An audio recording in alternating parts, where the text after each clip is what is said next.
Here's 2 years of business advice and 5 lessons from a young entrepreneur. First lesson is that you cannot come into the business or entrepreneurial world and just expect money.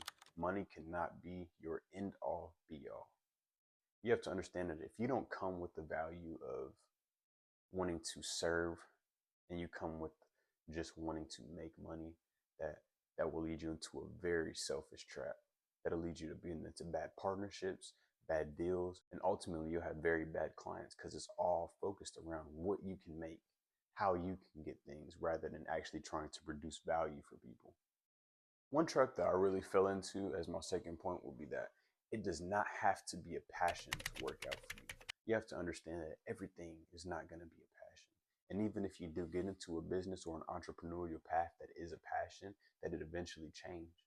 Passions change. That's why you have to be a person who can adapt, who can change and address certain situations and new eras and new trends. And if you can become that person, then you will change, you'll adapt, and you won't be stuck in trying to find out what is my passion, what do I like to do versus what am I good at, and how can I use this to serve other people. You will get good enough at something, and when you do get good enough at doing a thing, then you'll actually just naturally like it, because nobody likes to do something they suck at. So what do? You get better, and once you get better, you'll appreciate it more. You'll be better at it. You'll do things faster, smoother, and way better. And number three will be to take your time. Do your best to never make rash decisions. Always try to focus on what can I do in the moment, and then address what you can do in the future. You have to really put both decisions into perspective, or else you only see one side of the coin. When you were really pushed to make a decision in a certain amount of time, it really gives you a biased opinion. It gives you an unbiased output on what that response would usually be if it wasn't acquired to a time limit. So sometimes I learned that you have to take a deep breath, sit with yourself, and really weigh out the options. What will happen if this does work out? What will happen if it doesn't work out? What will happen if I decide now? What will happen if I decide later? And then once you do weigh out your decisions, that's when it's time to make a decision rather than being rash. If it's, I can make this money right now, or I can get this deal right now, or I can get this partnership right now. Usually things that are gotten in a rush always are temporary. Never do they last. The next one is responsibility.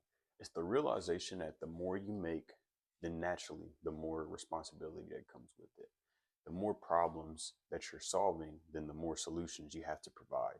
So in doing that, you come up with systems, you hire people, and the more you scale, then the more you have to delegate to those things, which makes it more for you to manage. And it's not a known fact. Like, people don't really talk about it, to be honest. People talk about the good side of the freedom and the opportunity to go to the beach for a month and not have to worry about anything.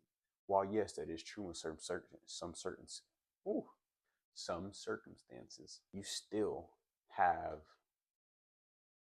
a lot on your plate, especially if you're starting up a business like me. I just started up a new business, and you have to be everybody. You have to be the CEO. You have to be the product manager. You have to be the one getting the leads and going out and pricing. You have to be the one actually completing the service. You have to be the one managing the finances. You have to be the one managing the credit. You have to be the one producing social media.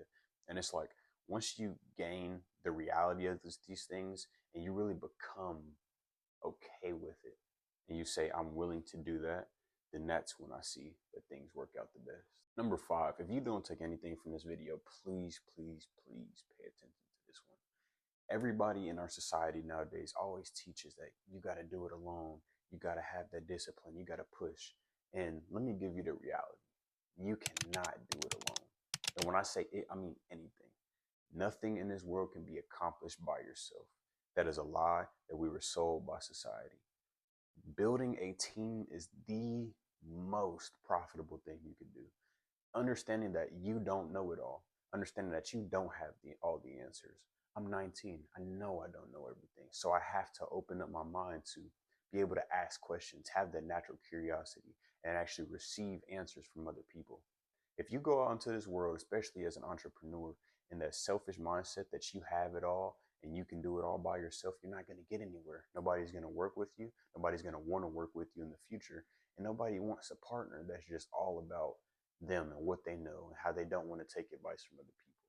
You have to realize that People are your biggest asset. People come with experiences. People come with time. And those things are something that you can't get. Yes, you have your own experiences, but you have to couple that with other people's experiences because you only have a certain amount of time in this life. Like scripture says, you don't know if you'll die tomorrow. So it's good to take people who have these experiences and add them on into your life, because if you've been around for, let's say, 20 years and you get a 25-year-old that's working on your team, you have another 25 years of experiences. And that's all coupled within your wisdom now.